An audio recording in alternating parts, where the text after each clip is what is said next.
Milionário viúvo descobre a faxineira protegendo seu filho deficiente e fica chocado ao ver a verdade. O ar da manhã cheirava a grama molhada e terra recém-revirada quando tudo desmoronou.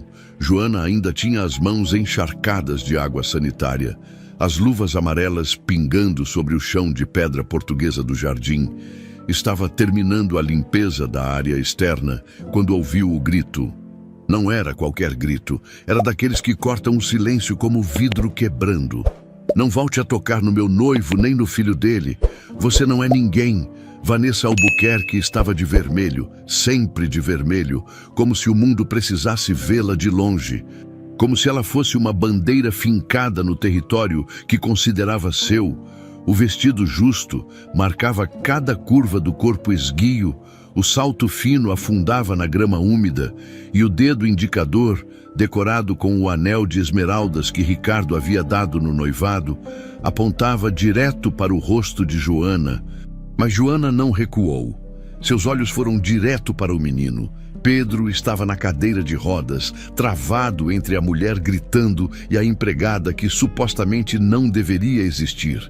9 anos nas costas e o peso do mundo nos ombros, as mãos pequenas agarravam os apoios da cadeira com tanta força que os nós dos dedos ficaram brancos.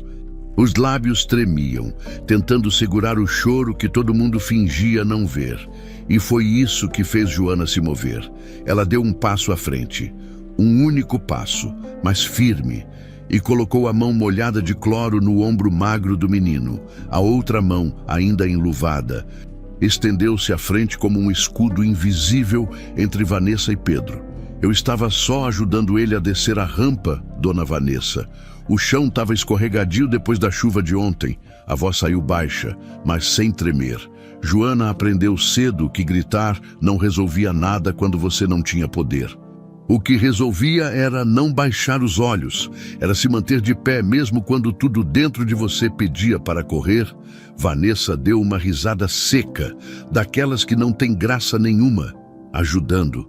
Ela se aproximou mais e Joana conseguiu sentir o perfume caro misturado com algo amargo que ela não soube identificar. Raiva, talvez, ou desprezo. Você é paga para limpar o chão, não para brincar de mãezinha substituta. As palavras caíram como tapas. Vanessa. A voz veio de trás, grave e cansada. Ricardo Azevedo estava parado na varanda, apoiado na coluna de madeira, como se precisasse dela para não cair. Um terno cinza impecável, cabelo grisalho penteado para trás, postura ereta, mas os olhos estavam vazios, como se ele estivesse ali de corpo, mas a alma tivesse ficado em algum lugar do passado. Deixa pra lá, disse ele, a voz monótona. Vem aqui. Precisamos resolver os detalhes do jantar de hoje à noite. Vanessa virou o rosto para ele e num piscar de olhos, a máscara de fúria se transformou em sorriso suave. Foi tão rápido que Joana quase duvidou do que tinha visto segundos antes. Claro. Meu amor, a voz saiu doce, quase melosa. Ela lançou um último olhar para Joana. Um olhar que dizia, isso não acabou. E caminhou em direção à casa com passos medidos, como se desfilasse numa passarela invisível. Ricardo não olhou para Joana, não olhou para o filho, apenas se virou e entrou, deixando a porta de vidro balançar levemente antes de fechar. O silêncio que ficou foi pesado. Joana sentiu o ombro de Pedro tremer sob sua mão. Ela se abaixou devagar, ficando na altura dos olhos dele. O menino não chorava, mas estava perto, muito perto. Tá tudo bem, sussurrou ela, tirando uma das luvas para tocar o rosto dele com a mão limpa. Ela já foi embora. Pedro não respondeu. Só olhou para Joana com aqueles olhos grandes e assustados, do tipo que já viu coisa demais para a idade que tem. Ele engoliu em seco, a garganta subindo e descendo com esforço. Ela não gosta de mim, disse, a voz tão baixa que Joana precisou se inclinar mais para ouvir. Não é sobre você gostar ou não dela. Joana ajeitou o cobertor fino que cobria as pernas do menino. Às vezes as pessoas ficam bravas por coisas que a gente nem fez, e não é culpa sua. Ele ficou quieto por um tempo, os olhos grudados no chão. Então, quase num fio de voz: "Minha mãe não deixaria ela falar assim comigo." O coração de Joana apertou. Ela conhecia aquele tipo de frase. Já tinha dito parecida 1 milhão de vezes quando o irmão mais novo estava vivo. Se a mãe tivesse aqui, ele não estaria doente. Se a mãe tivesse aqui, tudo seria diferente. Mas a mãe nunca estava, e no fim, só restava quem ficava. "Sua mãe com certeza te amava muito", disse Joana, passando a mão nos cachos escuros do menino. "E eu tenho certeza que ela ia querer que você fosse forte, que você não deixasse ninguém te fazer sentir pequeno." Pedro levantou os olhos, e pela primeira vez naquela manhã, algo parecido com esperança apareceu ali. "Você acha? Eu tenho certeza." O barulho de passos se aproximando fez Joana se levantar rápido. Dona Carmen, a cozinheira, vinha pelo caminho de pedras com uma bandeja nas mãos. A mulher era baixa, rechonchuda, com o cabelo preso num coque apertado e o avental manchado de molho de tomate. "Joana, o almoço não vai se fazer sozinho. E o senhor Ricardo pediu para você limpar a biblioteca antes das 2. A voz de Carmen era firme, mas havia algo nos olhos dela. Um lampejo rápido de solidariedade, talvez, ou pena. Joana não tinha certeza. "Já vou, Dona Carmen." Ela deu um último aperto no ombro de Pedro e começou a se afastar, guardando as luvas no bolso do uniforme. "Joana." Ela parou e olhou para trás. Pedro estava com a mão levantada, como se quisesse dizer algo importante, mas as palavras não saíam. "Obrigado." Ele conseguiu dizer finalmente. Joana sorriu. Não era um sorriso grande, mas era verdadeiro. "De nada, Pedro." Enquanto caminhava de volta para dentro da casa, Joana sentiu o peso do olhar de alguém nas costas, virou discretamente a cabeça e viu Vanessa na janela do 2º andar, os braços cruzados, observando tudo com a expressão fria de quem acabava de identificar uma ameaça.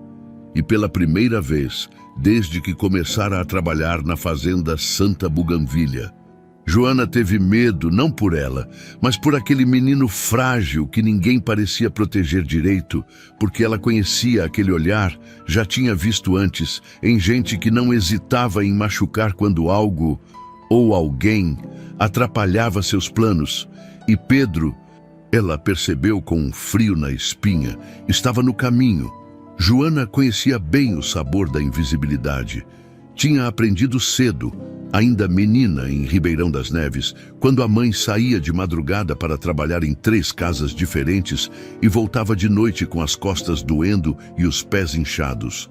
Tinha aprendido quando o irmão mais novo, Lucas, começou a definhar sem que ninguém soubesse dizer porquê. Doença rara, disseram. Tratamento caro, disseram. E então pararam de dizer qualquer coisa. Lucas morreu 2 dias depois de completar 7 anos. Joana tinha 17. Ela se lembrava de cada detalhe daquela noite, o cheiro de álcool do hospital público, a luz branca e fria do corredor. A enfermeira que mal olhou para ela quando disse: "Sinto muito, mas não deu." Como se Lucas fosse só mais um número, mais uma estatística, mais um invisível que o mundo não ia sentir falta. Foi por isso que Joana tinha vindo para a fazenda. Precisava sair de perto das memórias, dos cantos da casa onde ainda ouvia o riso do irmão. Precisava trabalhar tanto que não sobrasse espaço para pensar. E a fazenda Santa Buganvilha era perfeita para isso. 8 meses atrás, quando chegou com a mala surrada e o coração ainda sangrando, Joana achou que aquele lugar seria só mais um emprego, mais uma casa de gente rica, onde ela limparia o que eles sujavam, lavaria o que eles usavam, e no fim do mês receberia o salário e sumiria de novo para o quartinho alugado na cidade. Mas aí ela conheceu Pedro. No começo, o menino era só uma sombra que ela via de longe, sempre quieto, sempre sozinho, sempre naquela cadeira que rangia quando se movia. Os outros funcionários comentavam em sussurros: "Coitado, perdeu a mãe tão novo." Dizem que o acidente foi horrível. O pai nem olha direito para ele de tanta dor que sente. Joana não costumava se envolver. Tinha aprendido que empatia demais dói quando você não pode fazer nada. Mas algo em Pedro a puxava. Talvez fosse o jeito que ele mordia o lábio quando estava com medo. Talvez fosse a forma como seus olhos procuravam alguém. Qualquer um que ficasse perto por mais de 5 minutos. Ou talvez fosse porque ela via Lucas nele. A primeira vez que conversaram de verdade foi numa tarde de chuva. Pedro estava na sala de jogos, sozinho como sempre, tentando alcançar um livro na prateleira alta. A cadeira não chegava perto e ele esticava o braço até tremer de esforço. Joana entrou para limpar e viu a cena. Não disse nada, só pegou o livro e entregou a ele. Pedro olhou para ela com surpresa, como se não esperasse que alguém simplesmente ajudasse sem fazer perguntas ou comentários piedosos. "Obrigado", murmurou ele, segurando o livro contra o peito. "De nada." Joana voltou para a vassoura, mas sentiu o olhar dele grudado nela. "Você é nova aqui. Uns 6 meses já." Ela não parou de varrer. "Eu não tinha te visto antes. É porque ninguém vê quem limpa o chão." Não tinha amargura na voz dela. Era só um fato. Pedro ficou quieto por um tempo. Depois disse baixinho: "Eu vejo." E foi assim que começou, pequenas coisas. Joana levava água morna com mel quando ouvia Pedro tossir de noite, ajeitava o cobertor quando ele cochilava na varanda, perguntava se ele queria que ela lesse algo enquanto limpava o quarto. Nunca fazia alarde, nunca pedia reconhecimento, só ficava. E Pedro devagar começou a confiar. Foi ele quem contou que a mãe morreu de repente, que ninguém explicou direito o que tinha acontecido. Foi ele quem disse que o pai mudou depois disso, que ficou distante, como se estivesse preso dentro de uma redoma de vidro que ninguém conseguia quebrar. "Ele trabalha muito", disse Pedro um dia, enquanto Joana dobrava as roupas limpas. "Acho que é para não pensar. Às vezes as pessoas fazem isso mesmo", respondeu Joana. "E com cuidado. Quando dói muito, elas tentam se ocupar. E funciona." Ela pensou em Lucas, nos primeiros meses depois da morte dele, quando pegava turnos duplos só para não voltar para casa e encarar a cama vazia. Não funciona. Pedro pareceu entender sem precisar de mais explicações. A rotina da fazenda era sempre a mesma. Joana acordava às 5 da manhã, vestia o uniforme cinza que todas as funcionárias usavam. Prendia o cabelo num rabo de cavalo apertado. Dona Carmen já estava na cozinha, preparando o café da manhã. Pães franceses, geleias caseiras, frutas cortadas em formato de flores, tudo impecável, tudo perfeito. "Bom dia, menina. Dormiu bem?" "Dormi, Dona Carmen, posso ajudar? Pode levar o café do menino. Ele gosta quando é você." Era verdade. Pedro sempre comia melhor quando era Joana quem levava a bandeja. Ela subia as escadas de mármore, passava pelos quadros caros pendurados nas paredes, batia de leve na porta do quarto dele. "Pode entrar."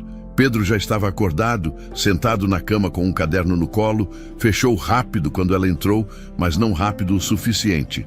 Joana viu os desenhos, traços infantis, mas carregados. Uma casa, uma mulher de cabelos longos, uma cadeira de rodas. Trouxe seu café. Ela colocou a bandeja na mesinha ao lado da cama. "Obrigado, Joana." Ela ia sair, mas então Pedro chamou de novo. "Joana?" "Sim. Você acha que desenhar ajuda quando a gente está triste?" Ela voltou e se sentou na beirada da cama, com cuidado para não invadir o espaço dele. "Acho que sim. Acho que às vezes a gente precisa botar para fora o que está preso dentro, do jeito que conseguir." Pedro olhou para o caderno fechado, os dedos pequenos acariciando a capa gasta. "Eu desenho coisas que eu lembro, ou que eu acho que lembro. Às vezes não sei se é memória de verdade ou se eu inventei." "E o que você desenha?" Ele hesitou, abriu a boca, fechou então num fio de voz. "Coisas ruins." Joana sentiu um aperto no peito. Não forçou, só colocou a mão sobre a dele, rápido, e apertou de leve. Tudo bem, você não precisa me contar se não quiser, mas eu tô aqui. Viu? Se precisar, os olhos de Pedro brilharam. Ele assentiu, engolindo em seco. Lá embaixo, Joana ouvia a voz de Vanessa ecoando pelos corredores, sempre dando ordens, sempre reclamando de algo. Esse vaso está torto, essa toalha está manchada. Por que ninguém nesta casa faz nada direito? Dona Carmen revirava os olhos toda vez. Mas não dizia nada, ninguém dizia. Vanessa era a noiva do patrão, a futura senhora da casa. Quem fosse contra ela estava fora. Ela é sempre assim. Joana perguntou uma vez, baixinho, enquanto ajudava Carmen a descascar batatas. A cozinheira deu uma risada sem graça. Sempre, mas na frente do Dr. Ricardo, ela é outra pessoa, doce, carinhosa, toda delicada. Carmen baixou a voz. Eu não confio nela, sabe? Tem algo errado naquela mulher. Mas não sou eu quem decide quem entra ou sai daqui. E o menino? Ela trata bem o Pedro. O silêncio de Carmen foi resposta suficiente. Joana terminou de descascar as batatas e lavou as mãos na pia, pela janela da cozinha. Via o jardim onde tudo tinha acontecido naquela manhã. Via a cadeira de rodas vazia, encostada na varanda. Via Ricardo no escritório, falando ao telefone com a expressão cansada de sempre, e via Vanessa, parada na janela do segundo andar, olhando para baixo como uma rainha observando seu reino. Joana desviou o olhar, voltou para o trabalho, para a invisibilidade segura de quem só limpa, só serve, só obedece.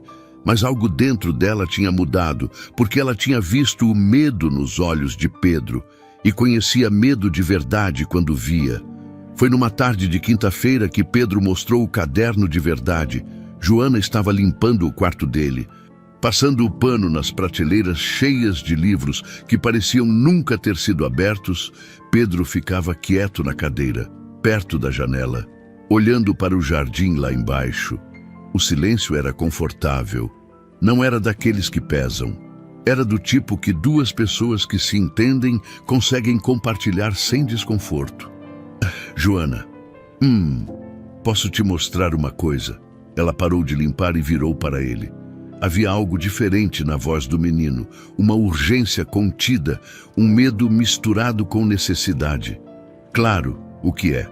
Pedro olhou para a porta, certificando-se de que estava fechada.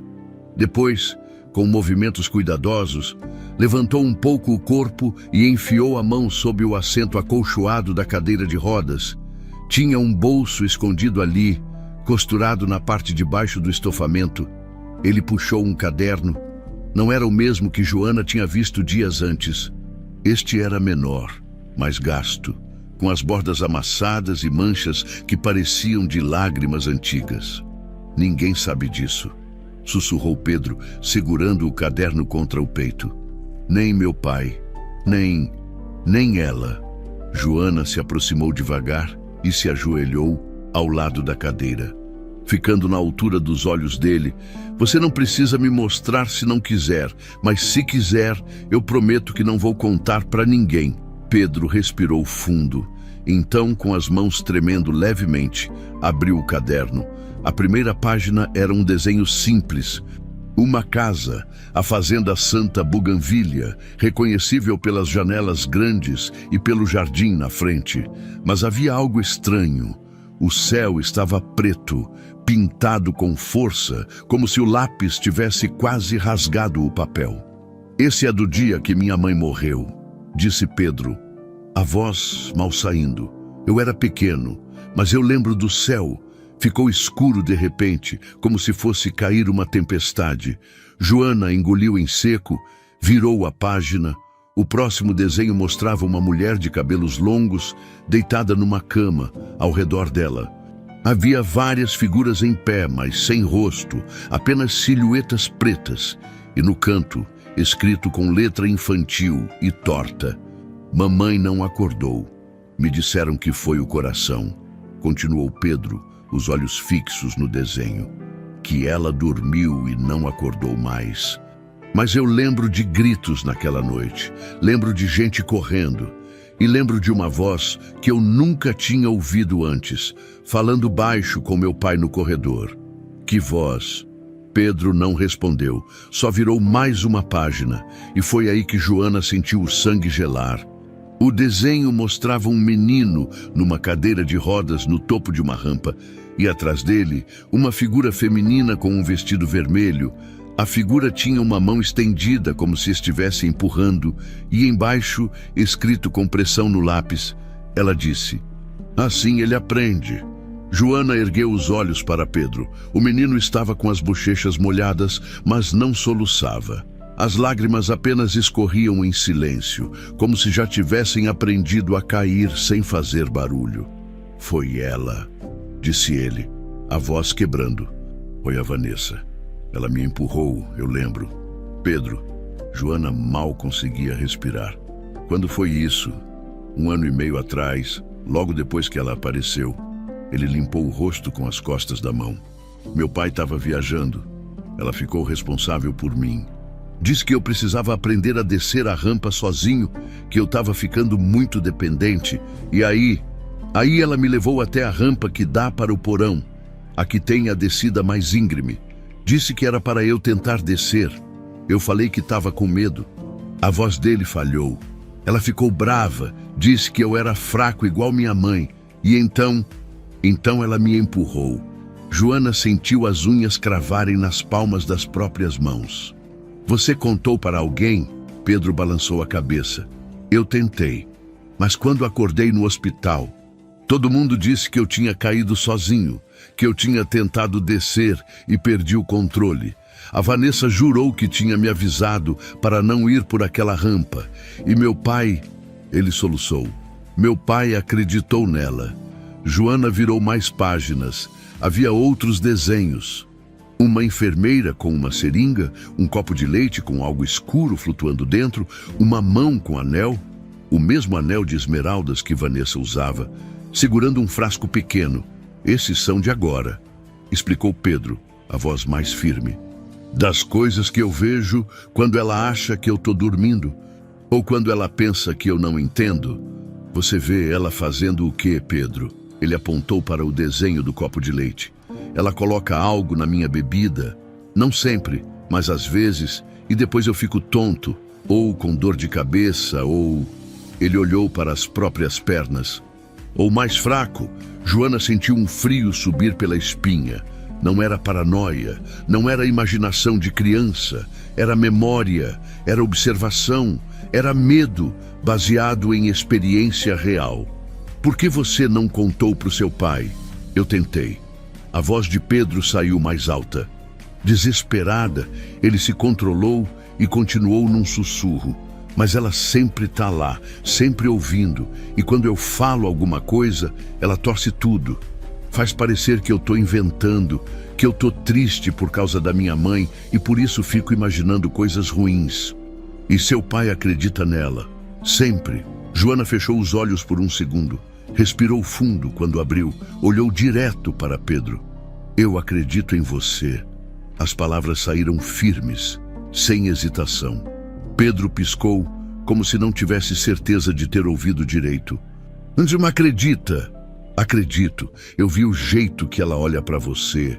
Eu vi como ela muda quando seu pai não está por perto, e eu sei reconhecer quando alguém está com medo de verdade." Joana segurou a mão dele. "Você não está inventando nada, e eu não vou deixar ela te machucar." Mas você é só..."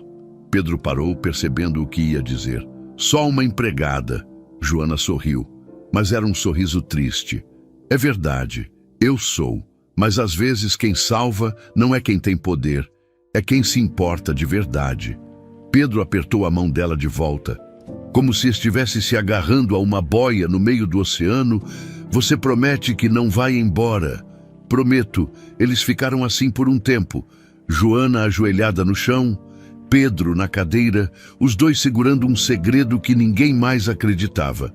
Então, um barulho no corredor. Passos, salto alto batendo no piso de madeira. Pedro arrancou o caderno das mãos de Joana e o escondeu de volta sob o assento da cadeira num movimento rápido, praticado. Joana se levantou e voltou para a prateleira, pegando o pano de limpeza como se nunca tivesse parado. A porta se abriu sem bater. Vanessa entrou. O vestido vermelho de sempre ajustado perfeitamente, o cabelo caindo em ondas impecáveis sobre os ombros. Seus olhos varreram o quarto, desconfiados. "O que vocês estavam fazendo?" "Limpando, Dona Vanessa", respondeu Joana. Sem olhar para ela, limpando, Vanessa caminhou até o centro do quarto, os braços cruzados.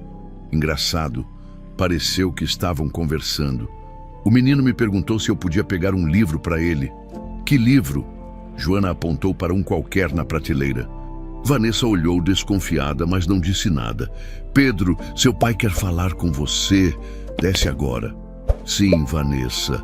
O menino começou a manobrar a cadeira em direção à porta ao passar por Joana. Ele não olhou para ela, mas Joana viu. Viu o jeito que ele se encolheu quando passou perto de Vanessa. Viu o tremor nas mãos ao segurar o controle da cadeira. E viu, com absoluta clareza, o terror nos olhos dele. Vanessa ficou parada no quarto mesmo depois de Pedro sair, observando Joana, medindo, calculando. "Você é nova aqui, não é? 8 meses. Dona Vanessa, então deve saber como as coisas funcionam." Ela deu um passo mais perto. "Funcionários não se envolvem com a família. Funcionários fazem seu trabalho, recebem no fim do mês e vão embora, simples assim."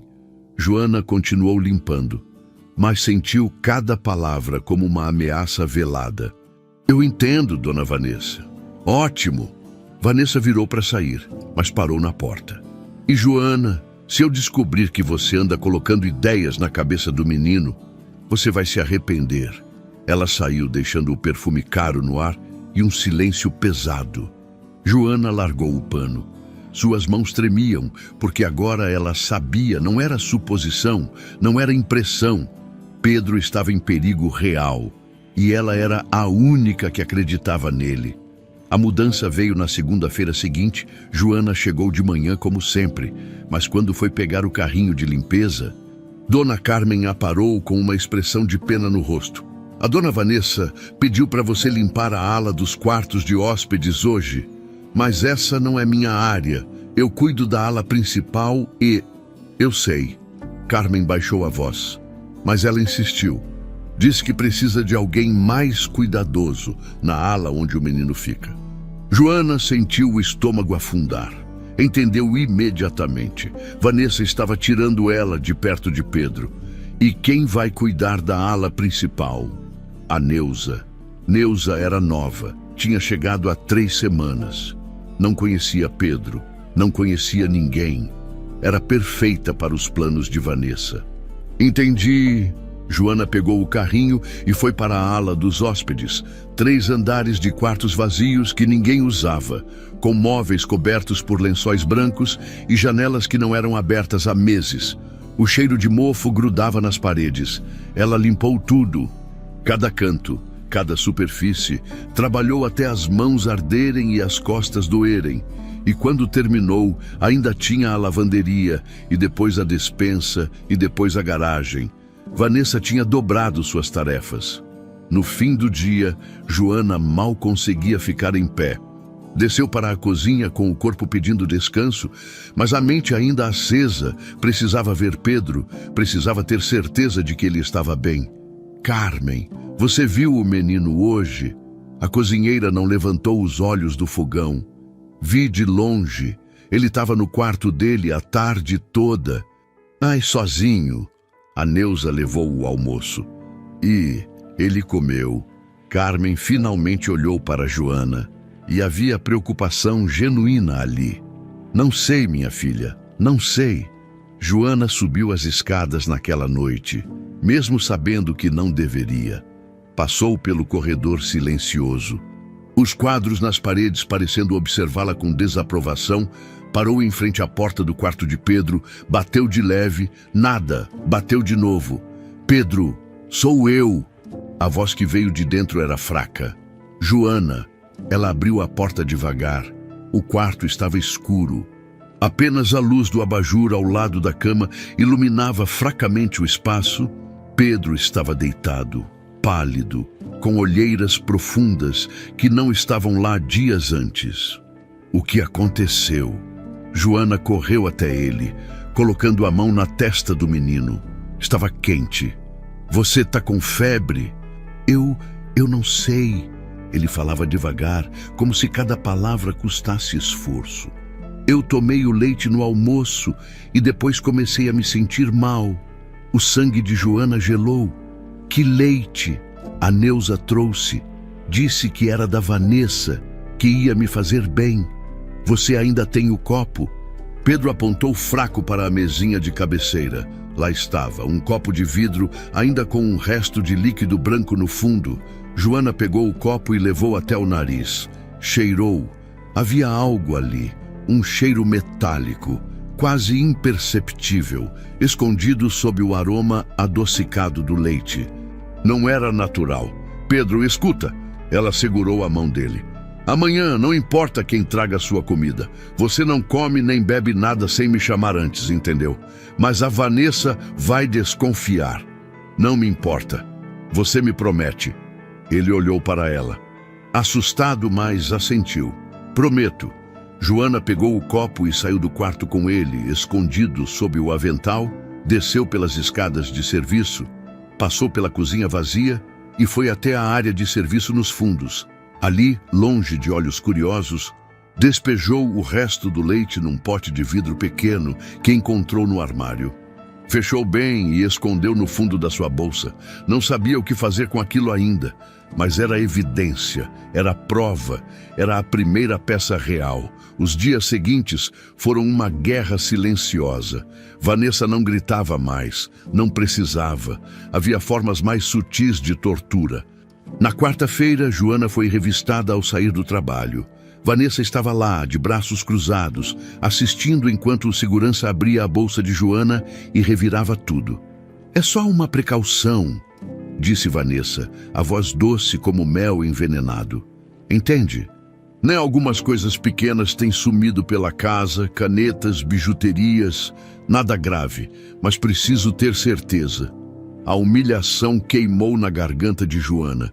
Os outros funcionários passavam e desviavam o olhar. Ninguém queria se envolver. O segurança não encontrou nada. Claro, Joana tinha escondido o pote com leite na casa de Carmen dias antes, sabendo que isso ia acontecer. Pode ir, disse Vanessa decepcionada. Por hoje, na quinta, Joana chegou e descobriu que seu horário tinha mudado. Agora ela entrava às 6 da tarde e saía às 2 da madrugada. Horário que nenhum outro funcionário queria. Desculpa, menina, disse Carmen, genuinamente aflita. Eu tentei argumentar, mas ela disse que é ordem do Dr. Ricardo. Joana duvidava. Ricardo mal sabia o nome dos funcionários. Aquilo tinha o dedo de Vanessa por todo lado. Mas ela não reclamou. Só ajustou sua rotina, dormia de manhã, acordava à tarde, trabalhava pela noite. E assim, ficou ainda mais longe de Pedro. Foi na sexta-feira que as coisas pioraram. Joana estava limpando o hall de entrada quando ouviu vozes vindo do escritório de Ricardo. A porta estava entreaberta. Amor, eu não estou inventando. A voz de Vanessa, chorosa, perfeita. Aquela mulher, a Joana. Ela fica enchendo a cabeça do Pedro com histórias, dizendo que eu não gosto dele, que eu quero mal a ele. Vanessa, isso é sério. E Ricardo soava cansado.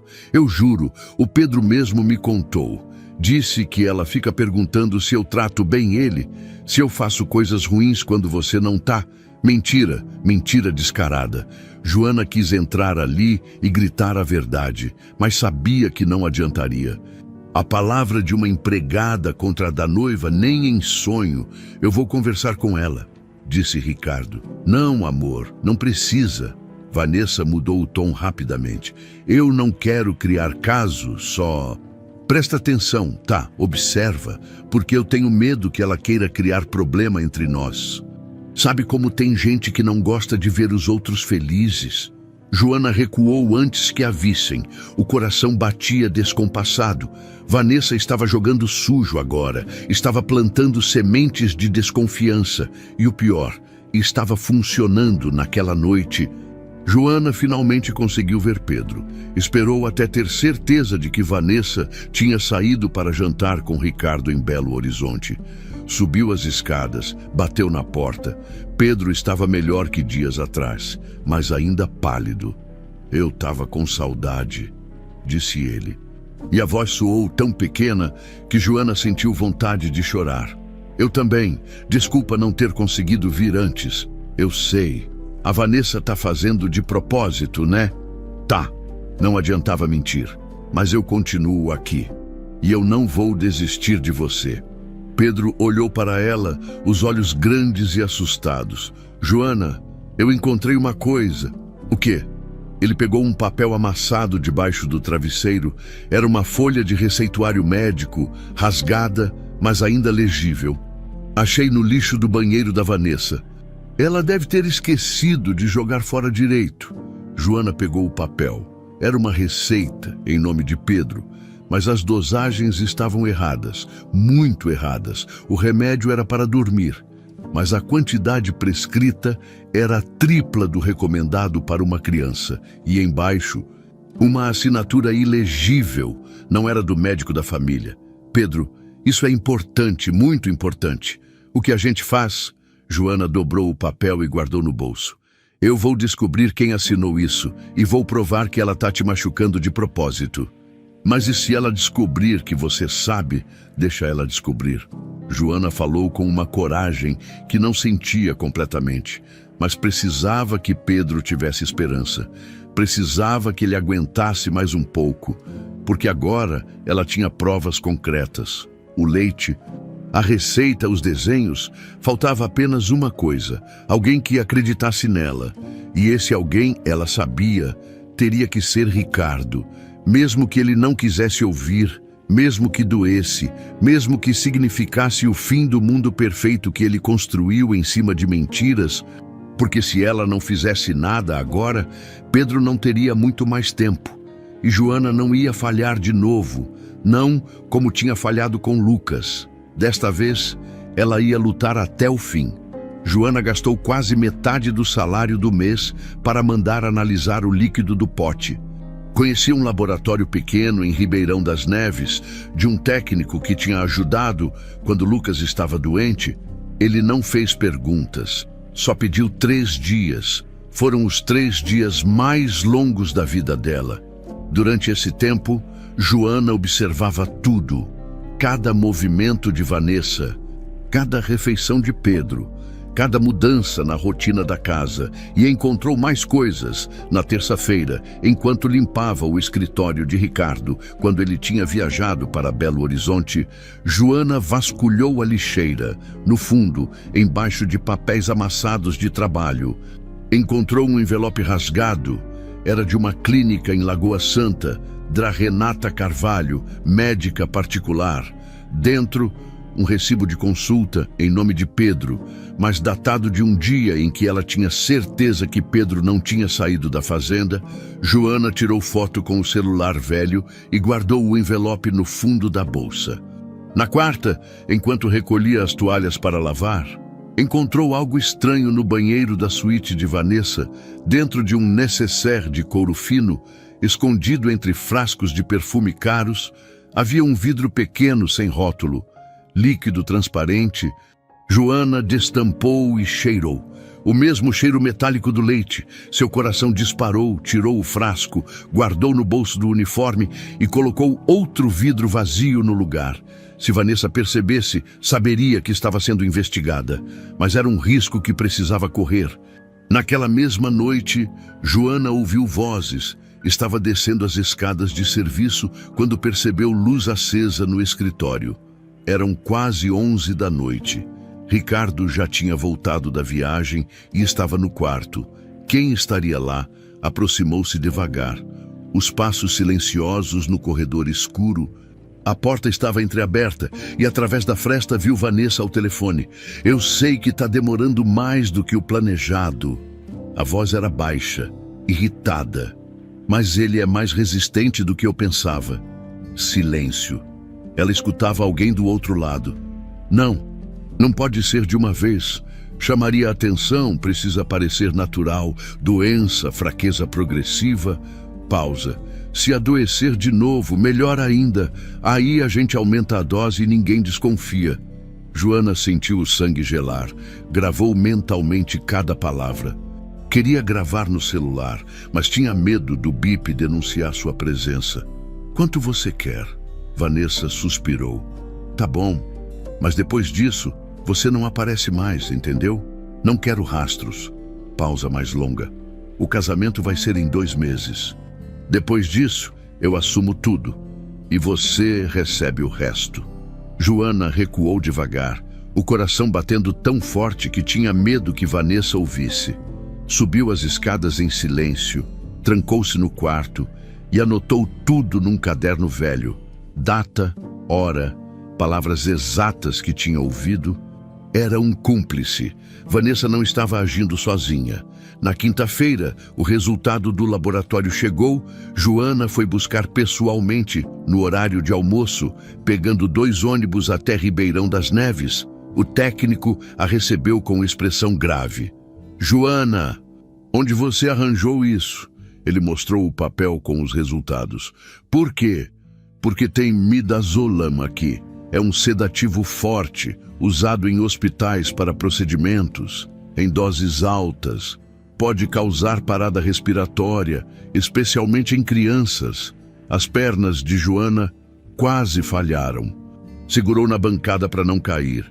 Tem certeza, absoluta. E olha, a concentração tá alta demais para ser acidental. Alguém colocou isso de propósito. Joana pegou o papel com mãos trêmulas, agradeceu e saiu, no ônibus de volta. Leu e releu o resultado. Era a prova concreta, prova científica. Não era mais só intuição ou desenhos de criança. Mas ainda não era suficiente, porque precisava provar que tinha sido Vanessa e precisava de mais evidências para que Ricardo não pudesse negar, para que a polícia não pudesse ignorar. Quando voltou à fazenda, encontrou Dona Carmen na cozinha, o rosto preocupado. Joana, graças a Deus você voltou. O menino passou mal de novo. O coração dela despencou. Como assim? Depois do almoço, tomou o suco que a Neuza levou e começou a sentir tontura. Tá deitado agora? Joana largou tudo e subiu correndo. Pedro estava no quarto, pálido, com olheiras que não estavam lá pela manhã. Joana! A voz dele saiu fraca. Eu tô aqui. Ela segurou a mão dele. O que você comeu hoje? Só o almoço e o suco. Ele fechou os olhos, mas o suco estava com gosto esquisito, meio amargo. Você ainda tem o copo? Pedro apontou para a mesinha. Lá estava, com um resto de suco de laranja no fundo. Joana pegou o copo com cuidado, usando a barra da camisa para não deixar impressões digitais. Guardou num saco plástico que tinha no bolso. Pedro, escuta. Ela se abaixou, olhando nos olhos dele. De agora em diante, você não come nem bebe nada que eu não veja antes. Entendeu? Nada. Mas a Vanessa vai... Não me importa. Sua vida vale mais que qualquer coisa que ela possa fazer comigo. Pedro assentiu fraco e fechou os olhos. Naquela noite, Joana não conseguiu dormir. Ficou deitada na cama estreita, olhando para o teto, juntando as peças, o leite envenenado, a receita falsa, o frasco sem rótulo, a conversa telefônica, o suco com gosto amargo, os desenhos de Pedro, mostrando memórias que ninguém acreditava. E então lembrou de algo que Ricardo tinha comentado casualmente semanas atrás, durante o jantar. Engraçado como o Pedro só começou a ter essas crises depois que a Vanessa veio morar aqui. Vanessa tinha se mudado para a fazenda 1 ano e meio atrás. Logo depois do acidente de Pedro na rampa, e se não tinha sido acidente, Joana se levantou, acendeu a luz e começou a montar uma linha do tempo no caderno. 3 anos atrás, Lúcia morre de parada cardíaca súbita. 1 ano e meio atrás, Vanessa aparece na vida de Ricardo. Semanas depois, Pedro cai da rampa e fica paraplégico. Um ano atrás, Vanessa se muda para a fazenda. Desde então, Pedro tem crises frequentes. Sempre piora quando está sozinho com Vanessa ou quando consome algo que ela ofereceu. Não era coincidência. Era um plano de longo prazo para eliminar Pedro e ficar com Ricardo. E com a fortuna dele, e talvez Lúcia tivesse descoberto, Joana lembrou da carta que Ricardo tinha mostrado nas fotos do armário de Vanessa. A carta incompleta de Lúcia. Preciso te contar algo urgente, tenho medo. A Vanessa não é quem você pensa. Se Lúcia tinha descoberto e se tinha tentado avisar Ricardo, Vanessa tinha razão para eliminá-la também. Na sexta-feira de manhã, Joana tomou uma decisão. Precisava falar com Ricardo. Mas não podia ser de qualquer jeito. Precisava de todas as provas juntas. Precisava de um momento em que ele estivesse sozinho, longe de Vanessa, capaz de ouvir sem interferência. E precisava ser logo, porque o tempo de Pedro estava acabando. Foi até a área de serviço e ligou para o celular de Ricardo. Ele atendeu no terceiro toque. Alô, senhor Ricardo, é a Joana, desculpa incomodar. Não incomoda, o que foi? Eu preciso falar com o senhor sobre o Pedro. É urgente. Houve uma pausa. Tá acontecendo algo. Sim, mas não posso falar por telefone. O senhor pode me encontrar amanhã longe da fazenda. Joana, você tá me assustando. Eu sei. E desculpa, mas por favor, confie em mim. É sobre a segurança do seu filho. Silêncio mais longo então. Amanhã, 10 da manhã, tem uma cafeteria na saída de Nova Lima, perto do posto de gasolina. Eu te encontro lá. Obrigada, senhor. Ela desligou e respirou fundo. Tinha 24 horas para organizar tudo, para ter certeza de que não esqueceria nada, porque essa seria sua única chance se Ricardo não acreditasse. Ela perderia o emprego, perderia a credibilidade e, pior, perderia qualquer chance de proteger Pedro. Mas se ele acreditasse, talvez ainda desse tempo de salvar o menino. Naquela noite, Joana rezou. Não rezava havia anos, desde a morte de Lucas. Mas rezou, pediu força, pediu clareza, pediu que Ricardo finalmente enxergasse. E pediu que Pedro aguentasse só mais um pouco. O telefone de Joana tocou às 3 da madrugada. Ela acordou com o coração disparado, tateando no escuro, até encontrar o aparelho velho na mesinha de cabeceira. Número desconhecido. Alô, Joana. Era Dona Carmen, a voz trêmula, assustada. Você precisa vir agora. O que aconteceu? É o menino. A ambulância está levando ele para o hospital. Foi uma crise feia. Joana já estava de pé, procurando a roupa às cegas. Qual hospital? Santa Casa em Nova Lima, Joana. Tá muito feio. O Dr. Ricardo tá desesperado. Ela desligou e se vestiu em tempo recorde. Pegou a bolsa onde guardava todas as evidências. O pote com resto de leite, a receita falsa, as fotos dos desenhos de Pedro que tinha tirado com o celular. Não podia deixar aquilo em casa. Não agora. A corrida de ônibus até o hospital pareceu durar uma eternidade. Joana via a cidade ainda adormecida pela janela. As ruas vazias, os postes iluminando o asfalto molhado da chuva fina que caía. E rezava. Rezava como não rezava desde a noite em que Lucas morreu. Por favor, não de novo. Não deixa ele morrer. Quando chegou ao hospital, o cheiro conhecido de desinfetante e doença a atingiu como um soco. Seus pés conheciam aquele tipo de corredor. Conheciam o som dos passos ecoando no piso frio. Conheciam o silêncio pesado das salas de espera. Dona Carmen estava sentada num banco de plástico, as mãos entrelaçadas, rezando baixinho. Quando viu Joana, levantou rápido. Graças a Deus você veio. Como ele tá? Não sei, os médicos não falam nada. O Dr. Ricardo tá lá dentro com ele. E a Vanessa? Carmen olhou para o lado com desprezo mal disfarçado. Joana seguiu o olhar e a viu. Vanessa estava encostada na parede do corredor, de salto alto e casaco de lã caro. Falando ao telefone com voz baixa e controlada, nada nela sugeria desespero. Nada nela parecia genuíno.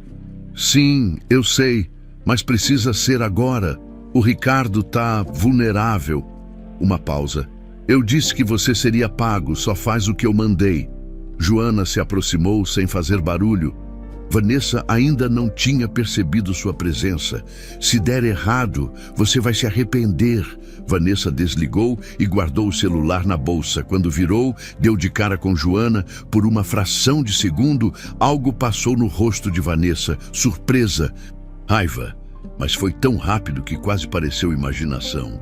O que você está fazendo aqui? A voz saiu fria. Dona Carmen me ligou. Eu vim ver como o Pedro tá. Que tocante. Vanessa cruzou os braços. Mas acho que funcionários não são família. Você não tem razão para estar aqui. Eu me importo com ele. Você se importa. Vanessa deu um passo mais perto, baixando a voz para que só Joana ouvisse. Ou você quer aparecer, quer chamar atenção, fazer cara de boazinha para quem sabe conseguir alguma coisa? Joana respirou fundo. Não podia perder a calma, não agora. Eu só quero saber se ele tá bem. Ele não tá. A voz de Vanessa era veneno puro. Ele tá muito mal. E sabe por quê? Porque é uma criança fraca, problemática. Desde que a mãe morreu, só dá trabalho. E agora, ela não terminou a frase, não precisava. A insinuação estava clara. Naquele momento, a porta do quarto se abriu. Um médico saiu, tirando a máscara cirúrgica, a expressão grave. Ricardo veio logo atrás, o rosto pálido, os olhos vermelhos. Doutor, e por favor, a voz de Ricardo estava quebrada. Me diz que ele vai ficar bem. O médico suspirou. Senhor Azevedo, o quadro é delicado. Seu filho teve uma parada respiratória. Conseguimos reverter, mas ele está sedado agora. Precisa de observação intensiva. Mas ele vai sobreviver. O médico hesitou. E naquela hesitação, Joana viu a resposta que ninguém queria ouvir. Vamos fazer tudo o que está ao nosso alcance, mas sinceramente, tem algo que não fecha. Os sintomas que ele apresenta não são compatíveis com a condição médica dele. É como se... Como se o quê? Ricardo agarrou o braço do médico. Como se ele tivesse sido exposto a alguma substância, algo que afetou o sistema nervoso. O mundo parou. Vanessa se adiantou imediatamente, colocando a mão no ombro de Ricardo, a expressão perfeita de preocupação. Meu Deus, doutor, o senhor acha que pode ter sido algo que ele comeu ou bebeu? É possível. Vamos fazer exames toxicológicos completos. Façam tudo. Ricardo parecia à beira de um colapso. Eu não me importo com o custo, só salvem meu filho. O médico assentiu e voltou para o quarto. Ricardo se apoiou na parede, cobrindo o rosto com as mãos. Vanessa ficou ao lado dele, acariciando suas costas. Mas seus olhos estavam calculistas. Joana não aguentou mais. Doutor Ricardo. Ele levantou o rosto, os olhos injetados. Joana, o que você... Por que você está aqui? Porque eu preciso falar com o senhor agora. Vanessa se colocou entre os dois imediatamente. Não é hora para isso. Ele está sofrendo. É exatamente por isso que precisa ser agora. Joana tirou a bolsa do ombro e a abriu. Porque o Pedro não tem mais tempo. Do que você está falando? Ricardo franziu a testa. Joana puxou o pote com o resto de leite. Isso aqui é do leite que deram para o Pedro dias atrás. Tem um cheiro estranho, metálico. Não é normal. Vanessa deu uma risada sem graça. Você está brincando, né? Guardou leite velho e agora quer. Isso. Joana ignorou Vanessa e mostrou a receita rasgada. É uma receita em nome do Pedro, com dosagem tripla de sedativo, assinada por um médico que não é o dele. Ricardo pegou o papel com mãos trêmulas. Leu, releu. Onde você conseguiu isso? No lixo do banheiro da Vanessa? Mentira! Vanessa gritou, perdendo a compostura. Ela está inventando. Ela quer me prejudicar porque tem ciúmes, porque quer o seu dinheiro, porque... E tem mais. Joana puxou o celular e mostrou as fotos dos desenhos de Pedro. Esses desenhos o Pedro fez, mostrando o dia do acidente, mostrando a pessoa que empurrou ele. Ricardo olhou para a tela e viu. Viu o vestido vermelho, viu o anel, viu a mão empurrando. Seu rosto perdeu toda a cor. Vanessa. A voz saiu rouca. O que é isso? É mentira! Vanessa estava desesperada agora. Ela manipulou o menino, ela botou essas ideias na cabeça dele. Você não vai acreditar numa empregada qualquer contra mim, vai. Ela também estava no telefone agora há pouco. Joana não parou. Falando com alguém, dizendo que você está vulnerável, que precisa ser feito agora. Ricardo virou para Vanessa e pela primeira vez havia dúvida em seus olhos. Isso é verdade. Claro que não. Eu estava falando com minha mãe. Vanessa tentou pegar o braço dele, mas ele recuou. Me mostra o celular. O quê? O celular, Vanessa, me mostra. O silêncio foi ensurdecedor. Vanessa olhou para Ricardo, para Joana, para Carmen, que observava tudo de longe. Calculou, pesou as opções e então fez o que qualquer pessoa encurralada faria. Atacou. Você está me acusando, depois de tudo que eu fiz por você, por essa família. Ela chorou. Lágrimas perfeitas escorrendo pelo rosto impecável. Eu larguei minha vida para te ajudar com aquele menino problemático. E agora você acredita numa empregada que claramente tem problemas mentais. Mas Ricardo não estava olhando para ela. Estava olhando para a receita, para as fotos, para o pote de leite. Eu quero que você vá embora. O quê? Vai embora, Vanessa. Agora. Ricardo, você não pode. Vai embora. O grito ecoou pelo corredor. Enfermeiras pararam, pacientes olharam. Vanessa ficou paralisada, a máscara finalmente caindo. E então ela sorriu. Um sorriso frio, perigoso. Você vai se arrepender disso.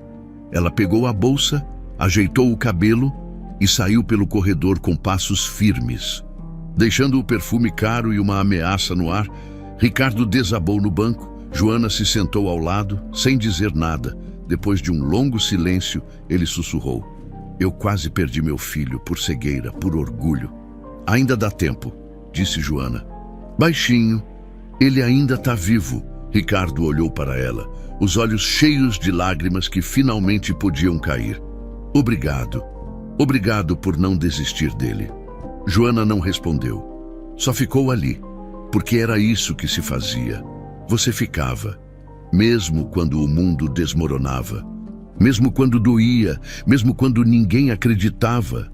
Você ficava. As próximas horas foram um borrão de médicos, enfermeiras e exames. Joana ficou na sala de espera com Dona Carmen, enquanto Ricardo permanecia ao lado de Pedro. O menino ainda estava sedado. Conectado a fios e máquinas que apitavam em intervalos regulares, cada som era um lembrete de que ele estava vivo. Por pouco, o resultado do exame toxicológico chegou ao amanhecer. O médico chamou Ricardo para uma sala reservada. Joana não foi convidada, mas viu pela janela de vidro, viu o médico mostrando papéis, viu Ricardo levar a mão à boca, os ombros curvando sob o peso da verdade, viu o momento exato em que um pai percebe que quase entregou o filho nas mãos de um monstro. Quando Ricardo saiu, estava destroçado, tinha sedativo no sangue dele, a voz saiu rouca, como se cada palavra rasgasse a garganta. Em quantidade suficiente para causar parada respiratória se tivesse chegado 15 minutos mais tarde. Ele não terminou. Não precisava. Joana respirou fundo, tentando conter a onda de alívio e raiva que subia ao mesmo tempo. O senhor acredita em mim agora, Ricardo. Olhou para ela e havia vergonha nos olhos dele. Vergonha e culpa. Eu deveria ter acreditado antes, muito antes. Ele passou a mão pelo rosto cansado. Meu filho tentou me dizer, você tentou me dizer e eu escolhi não ver. O importante é que agora o senhor vê. Eu preciso das provas. Ricardo endireitou os ombros, a voz ficando mais firme. Tudo que você tem, o leite, a receita, os desenhos. Eu vou chamar a polícia, vou acabar com isso de uma vez. Joana tirou tudo da bolsa e entregou a ele. Ricardo olhou cada item com uma mistura de horror e determinação crescente. Tem mais uma coisa, disse Joana hesitante. O senhor tem alguma gaveta ou armário que a Vanessa mantém trancado? Algo que ela não deixa ninguém mexer. Ricardo franziu a testa. Tem um armário no closet dela, sempre trancado. Ela disse que era só para coisas pessoais, documentos importantes. Por quê? Porque pessoas que escondem mentiras pequenas geralmente escondem mentiras grandes também. Ricardo sacou o celular e fez uma ligação rápida.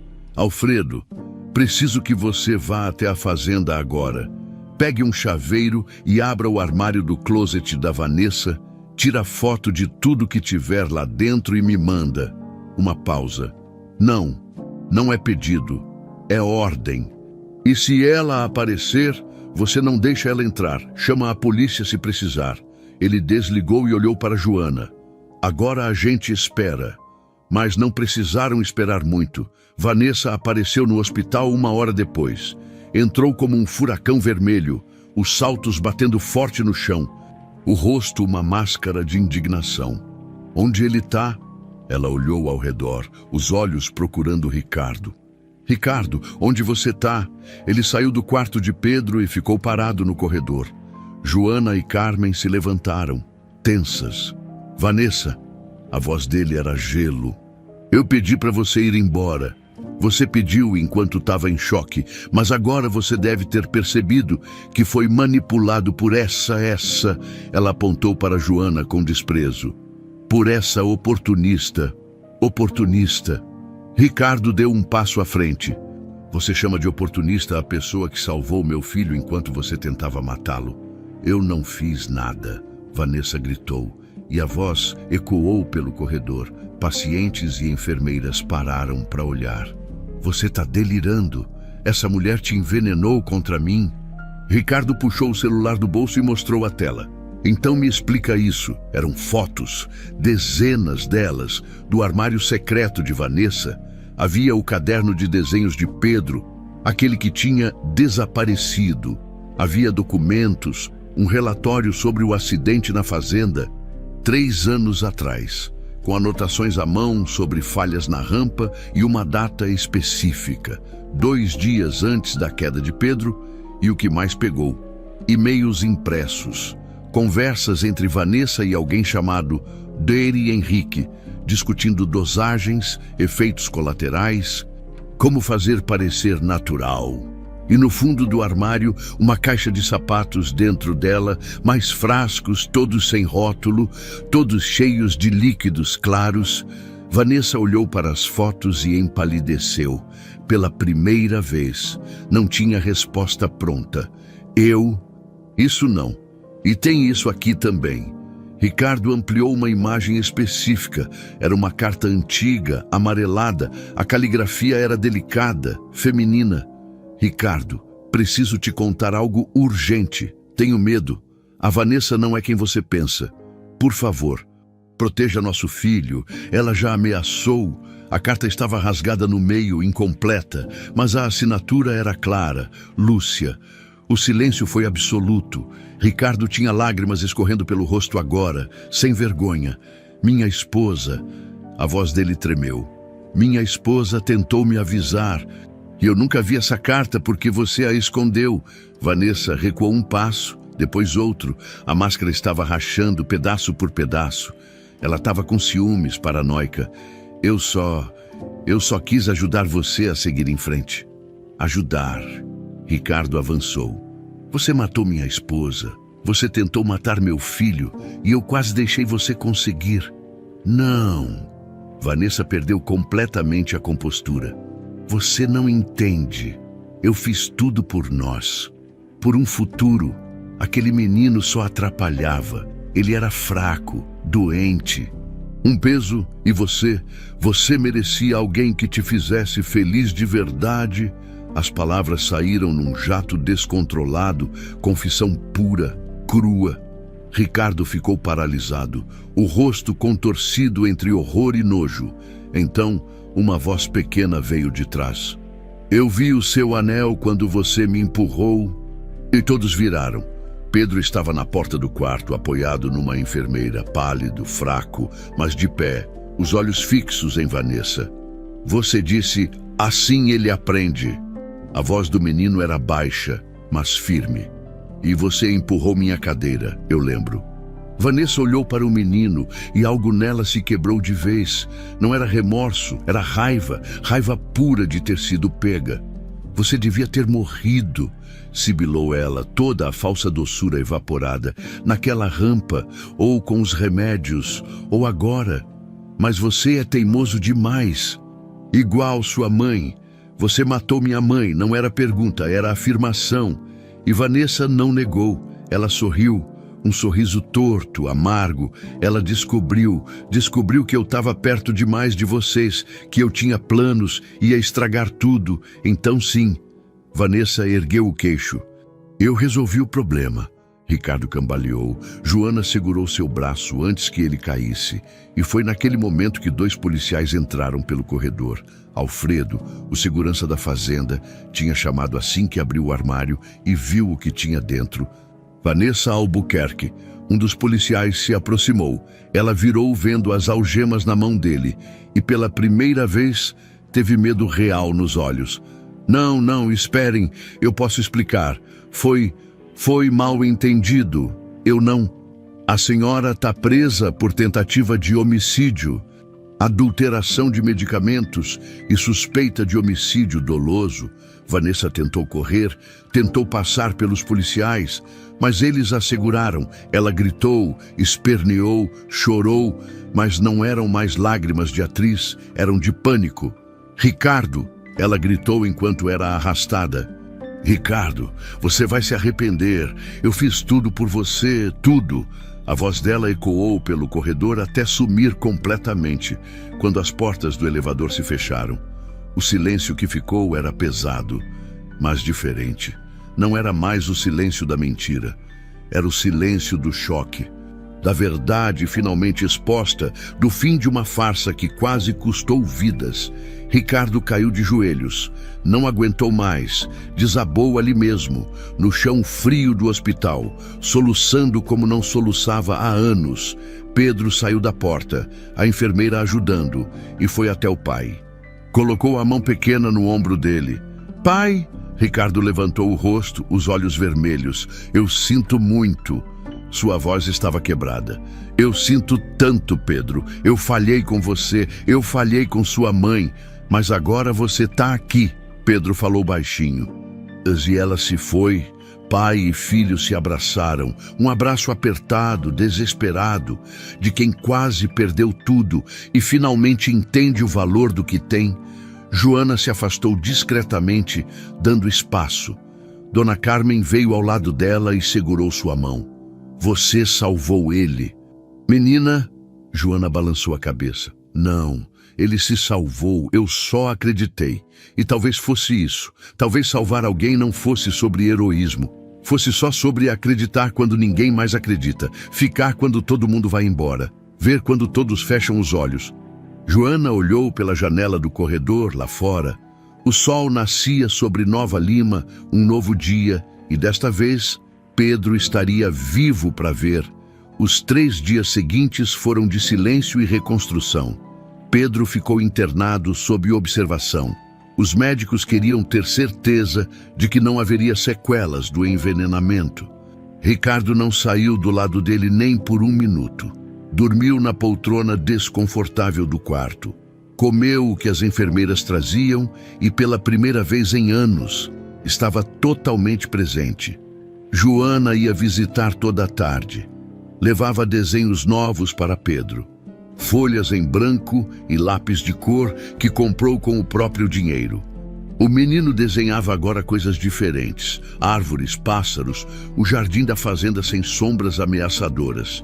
Tá ficando bonito, disse ela numa tarde, observando um desenho de girassóis.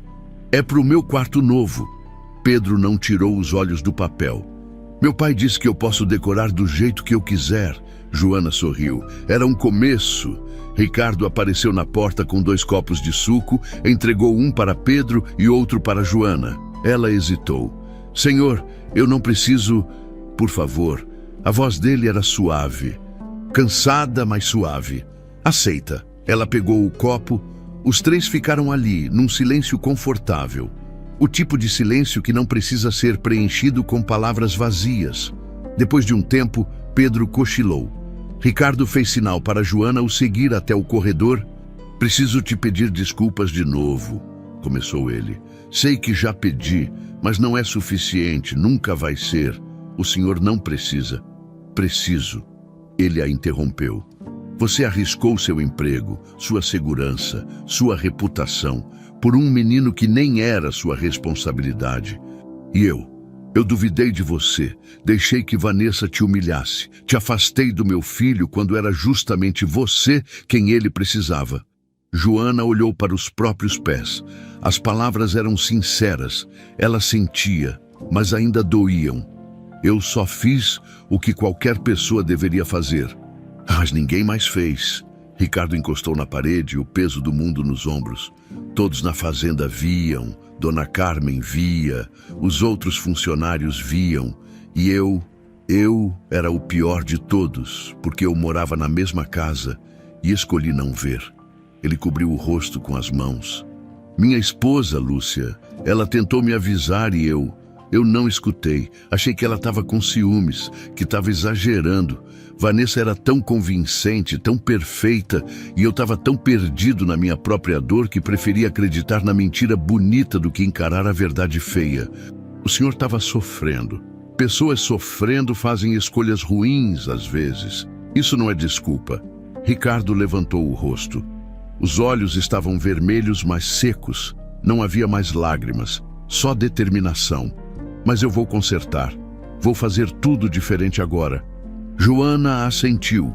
Acreditava nele. Naquela noite, a polícia veio ao hospital para mais depoimentos. Joana contou tudo de novo. Cada detalhe, cada evidência, cada momento de medo. O delegado anotava tudo com expressão grave. A senhora foi muito corajosa. Dona Joana, muita gente não teria feito o que a senhora fez. Eu só não podia ficar parada. Bom, a boa notícia é que temos bastante material. O delegado fechou o caderno. As provas são sólidas. O depoimento do menino, os exames toxicológicos, os frascos encontrados no armário, os e-mails com o tal DR Henrique. E conseguimos localizá-lo, por sinal? Localizaram. Ricardo se levantou da cadeira. Sim, ele era ex-namorado da Vanessa, médico com registro cassado por má conduta. Ela o convenceu a fornecer os remédios e as receitas falsas. Ele já está preso também e confessou tudo. Ricardo fechou os olhos, absorvendo a informação. E sobre minha esposa, sobre a Lúcia, vocês vão investigar. O delegado assentiu. Sério. Já reabrimos o caso. Oficialmente, ela morreu de parada cardíaca. Mas considerando tudo que descobrimos, há fortes indícios de que foi envenenamento também. Vamos exumar o corpo para análise toxicológica. As palavras caíram como pedras. Ricardo cambaleou um pouco. Joana segurou seu braço. Vai dar tudo certo, sussurrou ela. Ele não respondeu. Só respirou fundo e assentiu. 2 dias depois, Pedro teve alta. A volta para casa foi estranha. A fazenda Santa Buganvilha parecia diferente, maior, mais vazia, como se a ausência de Vanessa tivesse deixado um buraco que o luxo não conseguia preencher. Dona Carmen preparou o prato preferido de Pedro, frango com quiabo e angu. O menino comeu devagar, mas comeu tudo. Ricardo ficou ao lado dele o tempo todo, cortando a carne em pedaços pequenos, perguntando se estava bom, se ele queria mais. Eram gestos simples, mas significavam tudo. Depois do jantar, Ricardo pediu para Joana ir até o escritório. Ela entrou receosa. O cômodo era imenso, com estantes de livros, uma mesa de mogno enorme e janelas que davam para o jardim iluminado. Ricardo estava de pé, olhando lá para fora. Senta, por favor. Joana se sentou na poltrona de couro, ele virou e foi direto ao ponto. Eu quero te oferecer um cargo, senhor. Não como faxineira, como cuidadora oficial do Pedro, com salário justo, registro em carteira. Tudo certinho e... Ele hesitou. E se você quiser voltar a estudar, eu pago, curso técnico, faculdade, o que você quiser. Joana ficou sem palavras. Abriu a boca, fechou, não sabia o que dizer. Eu não estou fazendo isso por pena, continuou Ricardo, nem por culpa. Estou fazendo porque você é a única pessoa que meu filho confia de verdade. E porque você merece muito mais do que eu posso oferecer, na verdade. Joana respirou fundo. Eu aceito, mas com uma condição. Qual? Que o senhor continue presente. Que não volte a se esconder no trabalho, porque o Pedro não precisa só de mim. Ele precisa do pai dele. Ricardo sorriu. Um sorriso pequeno, mas verdadeiro. Pode deixar. Eu aprendi a lição. Eles apertaram as mãos, um acordo. Mas mais que isso, um recomeço. Naquela noite, Joana foi até o quarto de Pedro para se despedir. Ele estava deitado, olhando para o teto. Não consegue dormir. Não muito. Ele virou a cabeça para ela. Fico pensando, será que minha mãe está orgulhosa de mim? Por ter sido forte? Joana sentou na beirada da cama. Tenho certeza que sim. Você foi o menino mais corajoso que eu conheci. Eu tive medo. Muito medo. Coragem não é não ter medo. É ter medo e fazer o que precisa ser feito mesmo assim. E você fez isso. Você me mostrou os desenhos. Você disse a verdade quando ninguém acreditava. Você ficou vivo. E sua mãe... Joana sorriu. Sua mãe com certeza está olhando para você agora e sorrindo. Pedro sorriu também. Um sorriso frágil, mas esperançoso. E você vai ficar. Não vou embora. Prometo, para sempre. Joana riu baixinho. Pelo tempo que você precisar de mim. Pedro se aconchegou no travesseiro, os olhos finalmente pesando. Boa noite, Joana. Boa noite, Pedro. Ela apagou a luz e saiu, fechando a porta devagar, no corredor. Encontrou Ricardo. Ele também estava saindo do próprio quarto, provavelmente para checar o filho uma última vez, antes de dormir. Ele tá bem? Perguntou Ricardo. Tá, só cansado. Eles ficaram parados ali, no silêncio da casa grande. Lá fora, o vento balançava as árvores do jardim. Dentro, pela primeira vez em anos, havia paz. Obrigado, disse Ricardo de novo.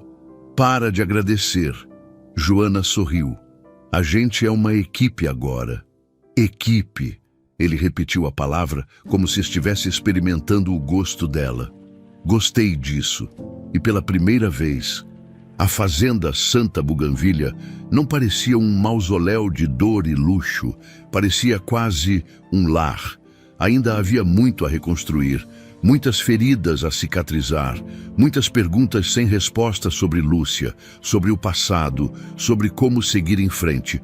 Mas pela primeira vez, eles tinham tempo e tinham uns aos outros. 3 meses depois, a fazenda Santa Buganvília tinha outra cara. Não eram mudanças físicas. O casarão continuava imponente, o jardim continuava impecável, mas havia algo diferente no ar. Algo mais leve, como se a casa finalmente pudesse respirar. O julgamento de Vanessa tinha sido rápido, com tantas provas, tantos testemunhos. Não houve muito o que discutir. Tentativa de homicídio de Pedro, homicídio doloso de Lúcia. Confirmado pela exumação e análise toxicológica que encontrou altos níveis do mesmo sedativo no corpo dela. Associação criminosa com o Dr. Henrique. Falsificação de documentos. A sentença foi pesada. 23 anos de prisão. Joana não foi ao julgamento. Não quis ver Vanessa de novo. Mas Ricardo foi. Disse que precisava olhar nos olhos dela uma última vez. Quando voltou, estava pálido, mas de certa forma aliviado. Ela não pediu desculpas, contou ele para Joana naquela noite. Nem uma vez. Só ficou me encarando com aquele olhar frio, como se eu fosse o culpado por ela ter sido pega. Gente assim não sente remorso. Joana estava preparando chá na cozinha. Eles só sentem raiva por não terem conseguido o que queriam. Eu sei, mas ainda assim, eu precisava ver com meus próprios olhos que ela não tinha mais poder sobre mim, sobre nós, e realmente não tinha. A vida começou a se reorganizar. Joana agora tinha um quarto próprio na ala principal da casa. Não mais o quartinho apertado dos funcionários, Ricardo insistiu. Você é parte da família agora, disse ele. E embora Joana tenha resistido no começo, acabou aceitando. Era espaçoso.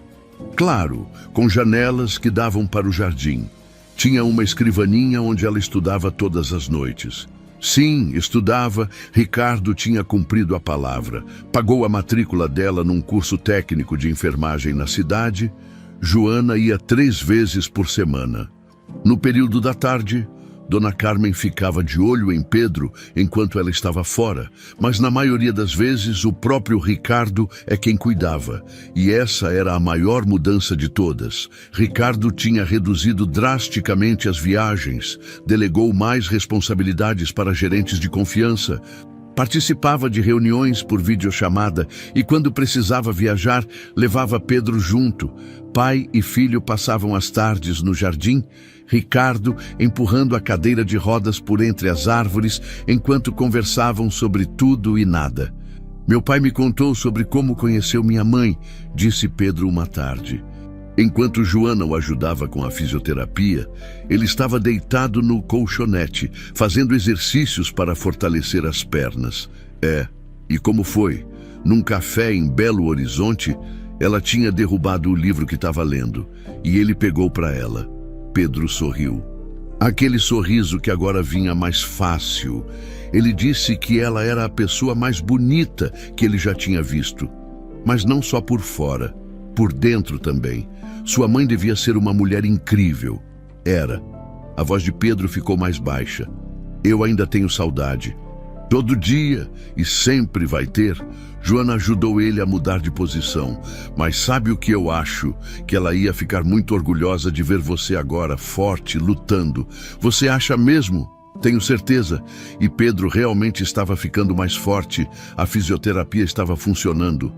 O médico novo, um profissional competente que Ricardo escolheu pessoalmente, sem influência de ninguém, disse que havia chance real de Pedro voltar a andar com auxílio de muletas ou andador.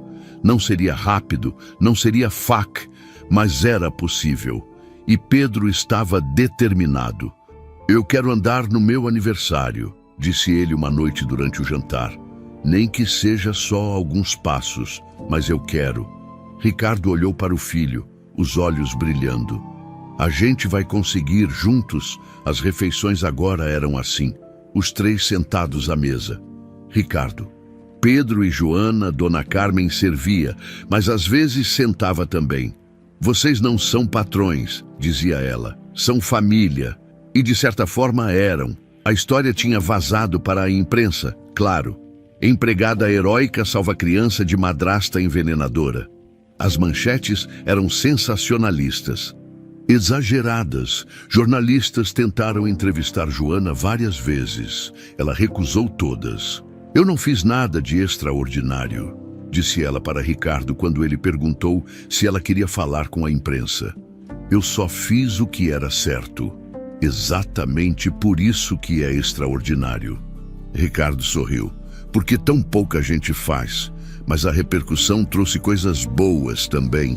Outras famílias da região começaram a prestar mais atenção em quem contratavam, em quem tinha acesso às suas crianças. Hospitais implementaram protocolos mais rigorosos para identificar sinais de envenenamento em casos suspeitos. E organizações de proteção infantil começaram campanhas sobre como reconhecer abuso que vem de dentro de casa. Uma advogada ligou para Ricardo oferecendo ajuda para criar um fundo de proteção para crianças em situação de vulnerabilidade. Ele aceitou na hora, chamou o fundo de Lúcia Azevedo, Memória e Proteção. Vai ser o legado dela, disse ele para Joana. Uma forma de fazer com que a morte dela não tenha sido em vão. Pedro abraçou o pai quando soube, e pela primeira vez desde a morte da mãe. Chorou sem vergonha. Chorou de saudade, de dor, mas também de esperança. Numa manhã de sábado, Pedro pediu para ir até o quarto que era da mãe. Ricardo tinha trancado a porta depois que Lúcia morreu. Não conseguia entrar ali. Mas agora, com o filho ao lado e Joana logo atrás, ele abriu. O quarto estava intocado, a cama feita, as roupas ainda no armário, fotos nas paredes. Era como se Lúcia fosse voltar a qualquer momento. Pedro rolou a cadeira até a cômoda e pegou uma foto emoldurada. Era dele, bebê, no colo da mãe.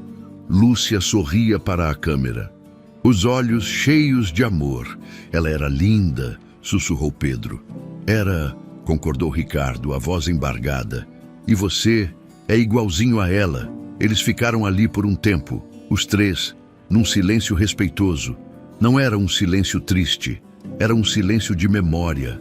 De honra depois, Pedro pediu algo que surpreendeu a todos. Pai, podemos transformar esse quarto num lugar de memória, tipo um espaço onde a gente possa vir lembrar dela, mas sem ficar preso no passado. Ricardo olhou para o filho admirado. Você tem certeza? Tenho. Acho que a mamãe ia querer que a gente vivesse de verdade, não só existisse. Ricardo abraçou o filho com força, os ombros tremendo. Joana se virou discretamente, dando privacidade a eles. Nas semanas seguintes, transformaram o quarto, mantiveram as fotos, mas adicionaram novas, de Pedro crescendo, de Ricardo sorrindo de novo, de momentos felizes recentes. Colocaram uma poltrona confortável perto da janela, com uma estante cheia dos livros preferidos de Lúcia, um lugar de memória, mas também de vida.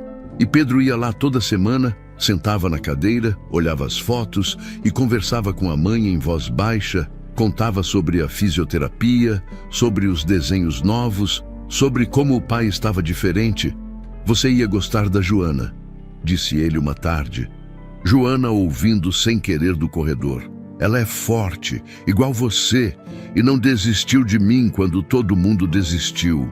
Joana sentiu os olhos arderem, mas eram lágrimas boas. Numa noite, Ricardo chamou Joana para o escritório de novo. Tô pensando em fazer uma mudança, disse ele.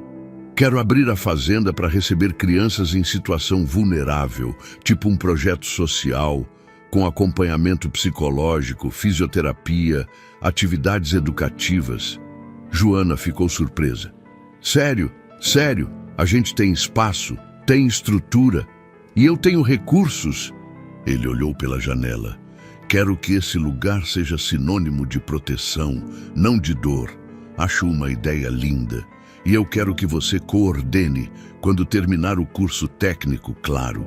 Joana arregalou os olhos. Mas eu não tenho experiência. Você tem a coisa mais importante. Empatia e coragem. O resto a gente aprende. Ela não sabia o que dizer, então só assentiu emocionada. Naquela noite, Joana escreveu uma carta para Lucas, para o irmão que tinha perdido anos atrás. Eu não consegui te salvar, e isso vai doer para sempre. Mas eu salvei alguém, e vou tentar salvar mais, não porque isso apaga a dor, mas porque é o que você ia querer. É o que a gente faz quando ama. A gente fica, a gente luta, a gente não desiste. Ela dobrou a carta e guardou. Um dia, talvez, mostraria para Pedro. Para que ele soubesse que todo herói tem uma ferida, e que é a ferida que nos ensina a cuidar. 6 meses depois, numa tarde de sábado ensolarada, aconteceu o milagre. Pedro deu seus primeiros passos. Não foram muitos, apenas 5. Apoiado nas barras paralelas da sala de fisioterapia que Ricardo tinha montado na fazenda, mas foram 5 passos de pura determinação, de luta, de recusa em desistir. Joana estava lá, Ricardo também, e Dona Carmen, que tinha largado a panela no fogo para correr e ver. Quando Pedro completou o 5º passo e se segurou na barra com as 2 mãos, tremendo de esforço, mas sorrindo, todos explodiram em aplausos. Eu consegui! Pedro gritou, os olhos brilhando. Pai, você viu? Eu consegui! Ricardo estava chorando sem vergonha, as mãos cobrindo a boca. Vi, filho, vi tudo. Você foi incrível. Joana se aproximou e abraçou Pedro com cuidado, sem tirar as mãos dele das barras. Eu sabia que você conseguiria. Foi por causa de você. Pedro olhou para ela. Você me ensinou a não desistir. Não. Joana sorriu. Você já tinha isso dentro de você. Eu só te lembrei naquela noite. Fizeram uma festa pequena. Dona Carmen preparou o bolo preferido de Pedro. Chocolate com cobertura de morango. Colocaram velas, não porque era aniversário, mas porque era uma celebração de vida, de vitória, de recomeço. Quando apagaram as luzes e acenderam as velas, Pedro fechou os olhos e fez um pedido em silêncio. O que você pediu? Perguntou Ricardo, curioso. Pedro abriu os olhos e olhou ao redor da mesa para o pai, para Joana, para Dona Carmen, para aquelas pessoas que tinham se tornado sua família de verdade. Pedi para que isso aqui nunca acabe, para que a gente fique sempre junto. Ricardo apertou a mão do filho. Isso não é um pedido, filho. É uma promessa. Depois da festa, enquanto Pedro descansava, Ricardo e Joana foram caminhar pelo jardim. A noite estava bonita, o céu estrelado, o ar fresco, o som dos grilos misturado com o vento nas árvores. Caminharam em silêncio por um tempo, só apreciando a paz. Você já pensou em como a vida muda rápido? Disse Ricardo, quebrando o silêncio. 6 meses atrás, eu estava cego. E perdido, deixando meu filho morrer sem nem perceber. Mas você acordou. Joana olhou para ele. E isso é o que importa, por sua causa, não só por mim. Ela balançou a cabeça. O Pedro foi corajoso, a Dona Carmen ficou do lado da gente. E o Senhor escolheu acreditar quando seria mais fácil duvidar. Ricardo parou de andar e virou para ela. Joana, eu preciso te falar uma coisa. Ela sentiu o coração acelerar, não sabia por quê. Fala. Ele respirou fundo, como se estivesse juntando coragem. Esses meses, convivendo com você, vendo você cuidar do meu filho, vendo sua força, sua bondade, ele hesitou.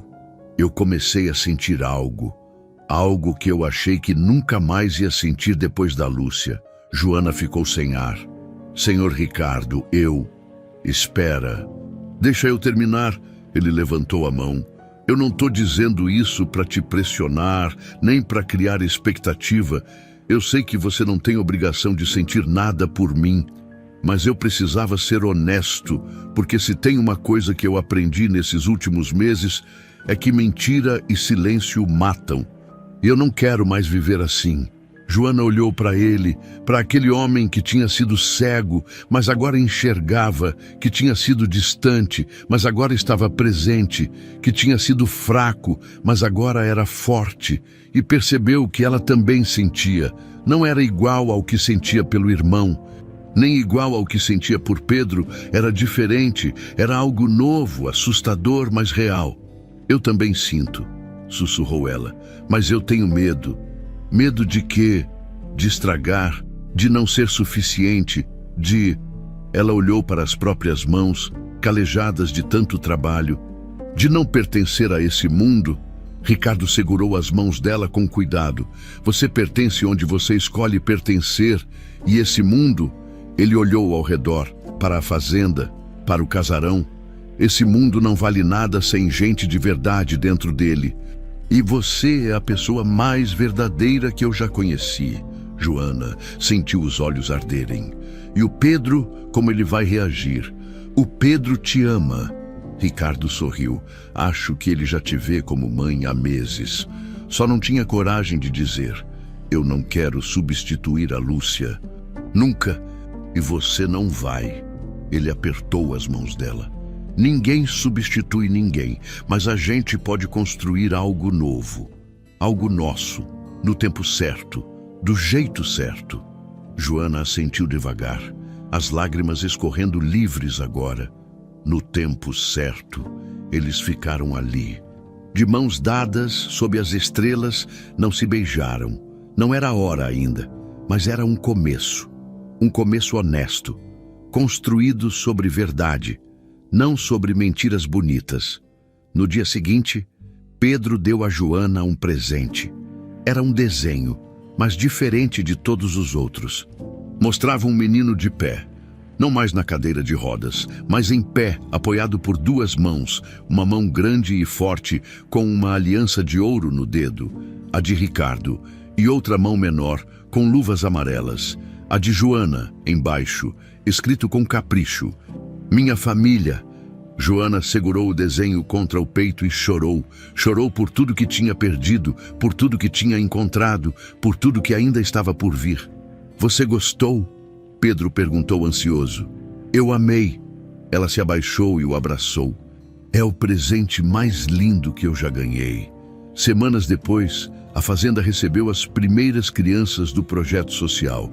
Eram 5, todas com histórias difíceis, algumas órfãs, outras de famílias desestruturadas, todas precisando de um lugar seguro para se reconstruir. Joana coordenava tudo, com a ajuda de uma equipe pequena, mas dedicada, psicólogos, fisioterapeutas, educadores.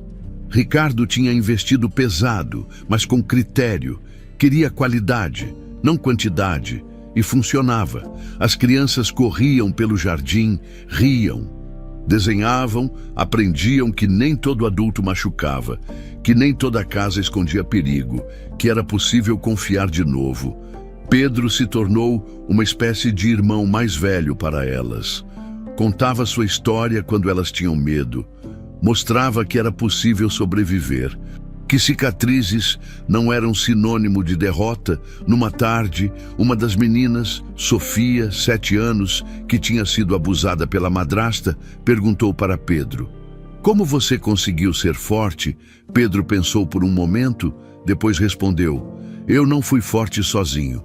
Eu tive gente que acreditou em mim e isso fez toda a diferença. Sofia olhou para Joana, que estava perto. Ela. Pedro sorriu. E meu pai, e a dona Carmen, e um monte de gente que eu nem conhecia, mas que torcia por mim. E agora eu tenho vocês também. Sofia perguntou esperançosa. Agora você tem a gente também. Joana viu a cena de longe e sentiu o peito apertar de emoção. Aquilo era o que Lúcia teria querido. Não um monumento de mármore, mas vidas sendo salvas, crianças sendo protegidas, amor sendo multiplicado. Naquela noite, no quarto de memórias de Lúcia, Joana acendeu uma vela. Obrigada, sussurrou para a foto da mulher que nunca tinha conhecido pessoalmente, mas que sentia como se conhecesse. Obrigada por me guiar até ele. Até eles. E embora fosse impossível, Joana jurou que viu o sorriso de Lúcia na foto ficar um pouco mais brilhante do lado de fora. Ricardo observava pela janela entreaberta. Não entrou, não interrompeu, só observou a mulher que tinha salvado sua família. Conversando com a mulher que tinha sido seu primeiro amor, e entendeu finalmente a mensagem que Lúcia tinha tentado deixar naquela carta incompleta. Proteja nosso filho, ame de novo, viva de verdade. Ele tinha falhado por tanto tempo, mas agora, finalmente, estava cumprindo no jardim da fazenda Santa Buganvília, onde tudo tinha começado com humilhação e medo. Crianças corriam livres. Pedro ensaiava passos sem muletas. Dona Carmen cantarolava na cozinha. E no centro de tudo, como raiz profunda que sustentava a árvore,